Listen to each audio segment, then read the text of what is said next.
বছর পর কেন্দ্রের ফের নোট বাতিলের সিদ্ধান্ত নিয়ে মুখ খুললেন বালুরঘাটের বিজেপি বিধায়ক অশোক লাহিড়ী। বিধায়কের দাবি, দুর্নীতি চোরাকারবার বন্ধ করতেই বাতিল করা হচ্ছে 2000 টাকার নোট। এ বিষয়ে তিনি আর কি বলেছেন শুনে নেব।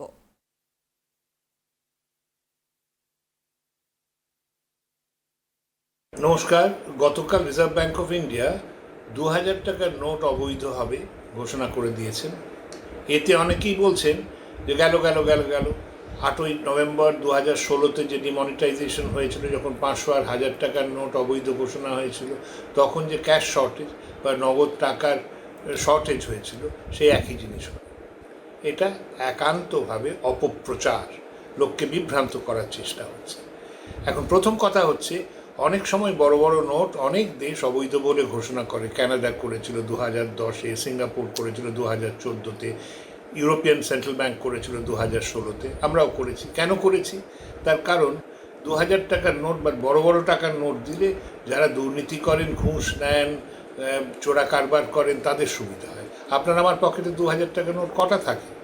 আমাদের পকেটে তো থাকে না। যারা ঘুষ নেয় তারা যদি টাকা রাখতে চায়, 20 কোটি টাকা ব্যাংক বাড়িতে রাখতে চায়, তাহলে 20 কোটি টাকার যে জায়গা লাগবে 2000 টাকার নোট হলে, তার থেকে অনেক বেশি জায়গা লাগবে 500 টাকার নোট হলে।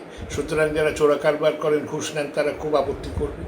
আচ্ছা, এখন প্রশ্ন আসে যে এই যে 2016-র সঙ্গে তুলনা করা হচ্ছে, এই তুলনাটাও একান্তভাবে অবান্তর তুলনা। কেন? কারণ 2016 সালে যখন 500 আর 1000 টাকার নোট অবৈধ বলে ঘোষণা করা হয়েছিল, তখন সেটা ছিল আপনার যত টাকা বাজারে আছে তার 85%। এইখানে 2000 টাকার নোট রয়েছে শুধু 11%, অত টাকা নেই। দ্বিতীয়ত, এই টাকা আপনি বিনিময় করতে পারবেন 30শে সেপ্টেম্বর অবধি, মানে 4 মাস সময় দেওয়া হয়েছে। তখন সময় দেওয়া হয়েছিল মোটে 7 সপ্তাহ। তৃতীয়ত, এই টাকাগুলি অলরেডি 5-6 বছর হয়ে গেছে। টাকার একটা জীবন আছে, কাগজের টাকা। সুতরাং তারপরেই যেটা হয়, ময়লা হয়ে যায়, ছিঁড়ে যায়, সেটা পরিবর্তন করতেই হতো, সুতরাং পরিবর্তন করা হবে। সুতরাং এই যে অপপ্রচার চলছে যে একটা ক্যাশ শর্টেজ, নগদ টাকার কমতি হবে, বাজারে অসুবিধে হবে, এবং এ কী করলো, এইতে বিভ্রান্ত হবেন না। এই যে রিজার্ভ ব্যাংক করেছে অত্যন্ত সুপরিকল্পিতভাবে, তাকে স্বাগত জানান, তাকে সব মিলে আমরা স্বীকার করে নিই। নমস্কার।